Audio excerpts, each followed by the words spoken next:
দর্শক বন্ধুরা, আমরা কিন্তু এই মুহূর্তে সুন্দর সুঠাম দেহের একটি গরু দেখতে পাচ্ছি। তো এটা খুলনা থেকে ইব্রাহিম তালুকদার বড় ভাই আমার কিনলো গরুটা। মাশাআল্লাহ, অনেক সুন্দর কালার, সুস যেমন তেমনি শাহিওয়াল জাতের একটি গরু। তো আমরা একটু ভাইয়ের সাথে কথা বলবো, আসলে ভাই কোন কোন বিষয়টা দেখে পছন্দ করলো। আসসালামু আলাইকুম ভাই।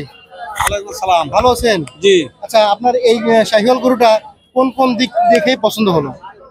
আমার এই গরুটা দেখে পছন্দ হয়েছে, গরু কালার ভালো, কালার আছে এবং সুঠাম দেহের একটা গরু। আচ্ছা আচ্ছা, শাহিওয়াল। এর শিং ভালো। হ্যাঁ, গরু সাইজটি দেখে আমার পছন্দ হয়েছে। আচ্ছা আচ্ছা, তো আপনার সাথে আর কে আসছে?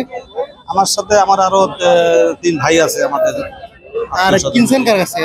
আমি কি করছি? আপনি বিক্রি করছেন? জি। এটা কি আপনার খামারের গরু? এটা আমার খামারের গরু। আচ্ছা, আপনার খামার কোথায়? আমার খামার বাগেরহাট যাত্রাপুর। আচ্ছা আচ্ছা, কতগুলো গরু আছে খামারে? আমার খামারে এখন 13টা গরু আছে। 13টা? আচ্ছা, তো এদেরকে কি খাওয়াতেন আপনি? এদের পরে আমি মোটা তাড়াতাড়ি দেশীয় খাবার ভুসি এইগুলা খাই। ঘাস খাওয়াতেন? ঘাস, কাঁচা ঘাস, খোলকুটো, এইগুলো দেশীয় খাবার।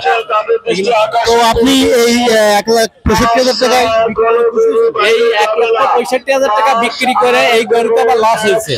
হ্যাঁ, কেন লস হলো? লস হয়েছে, খাবারের যে মূল্য সেই হিসাবে গরুর দাম পাই নাই।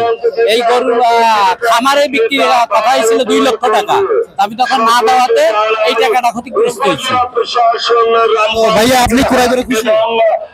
আমি খুশি বলতে কি, গরু বর্তমানে যে বাজারের পরিস্থিতি বা আয়ের যে পরিস্থিতি, ব্যবসা বাণিজ্যের যে পরিস্থিতি, সেই হিসাবে গরু আমার পক্ষে 1,45,000 টাকা কিনলে আমার মোটামুটি ক্রয় ক্ষমতা ভিতরে থাকতো। কিন্তু এখন যে পরিস্থিতি, যেদের এই খাদ্যের দাম বেশি, গরুর খাবার কিনতে গেলে তাদের বেশি টাকা লাগে, সেই হিসাবে যারা গরু পালন করে তারাও এই দামে বিক্রি না করলে তাদের লস হয়। এই জন্য আমি মাননীয় প্রধানমন্ত্রীর কাছে আমি আবেদন রাখি যে যাতে এদের খাদ্যের যদি দাম যদি কমাই দেয়, তবে আমরাও ভবিষ্যতে গরু আর একটু কমে কিনতে পারবো। এবং আপনাদের সহযোগিতা নিয়ে আমরা এটা কাম্য না যে আমাদের এই খাদ্যের দাম যেন এত একটু কমে, এ ব্যাপারে আপনারা একটু সুদৃষ্টি রাখবেন ইনশাআল্লাহ। তো আমার ভিডিও যদি কেউ দেখে থাকেন, তো ভাই যে কথা বললো, আসলে এই একটা কারণে কিন্তু দেশের অনেক জনগণ কিন্তু এই গরু ক্রয় বিক্রয়ে অনেক ভোগান্তিতে পড়তেছে। যেমন ক্রেতারা, আমি ভাইয়ের সাথে কথা বলেও যেটা বুঝলাম, ভাই কিন্তু আসলে কিনে তার লস হয়েছে, এদিকে বড় ভাই বিক্রি করছে, তারও কিন্তু বিক্রি করেও লস হয়েছে। তাহলে এই একটা গরু পালন করে যদি মানে কিনা লোকেরও লস হয়, বেচা লোকেরও লস হয়, তাহলে লাভটা কোথায় গেল? লাভটা দেশের কিছু সংখ্যক মানুষের হাতে গেছে। আপনি কি মনে করেন? যারা আসলে খাবারের ডিলার বা তারপরও দেখা যায় আমাদের মাননীয় প্রধানমন্ত্রী সে ঠিক মতো রেট দেয়, কিন্তু যারা এই ব্যবসা করে এই খাবারের বা অন্যান্য ব্যাপারে, এরা দেখা যায় অতিরিক্ত মানে সরকারের রেট ছাড়া অতিরিক্ত বৃদ্ধি করে তারা বিক্রি করে, যার কারণে আমাদের এই খামারি যখনই ভুক্তভোগী হয় সেই লস আমাদের ক্রেতাদের টানতে হয়।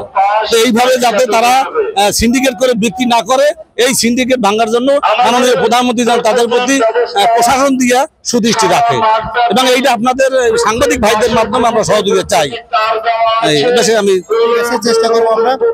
তো মোটামুটি গরু তো সবার পছন্দ হয়েছে? জি, গরু আমাদের পছন্দ হয়েছে। আলহামদুলিল্লাহ ভাই, আল্লাহর রাস্তায় কুরবানি করুন, দোয়া রইল আপনার জন্য। জি, আপনারাও দোয়া করবেন। লস হলেও ভালো মনে দিবেন? না, ভালো মনে অবশ্যই দিব, কারণ কুরবানি করতে আমরা নিছেন, আমরা আজ লস হয়েছে, আগামী দিনে লাভ হবে এই আশা করি। আমার একটা ফার্ম আছে, অ্যাগ্রো ফার্ম, এবং আমার ফার্মে এখন 13টা গরু আছে। আমার নাম বেগ হায়দার আলী। ফার্মের নাম বেগ উৎস একটা ফার্ম। আপনার নাম্বারটা বলুন। 01721057172। এই নম্বরে যোগাযোগ করলে দর্শক। হ্যাঁ, অবশ্যই। এরকম কম দামে হ্যাঁ, সুন্দর গরু আমার আছে, এখনো আছে, এবং আগামীতে আরো যাতে আমরা বেশি গরু তৈরি করতে পারি এই ব্যবস্থাই নিচ্ছি। ইনশাআল্লাহ হয়ে যাবে। আচ্ছা। আপনার প্রতি দোয়া থাকবে।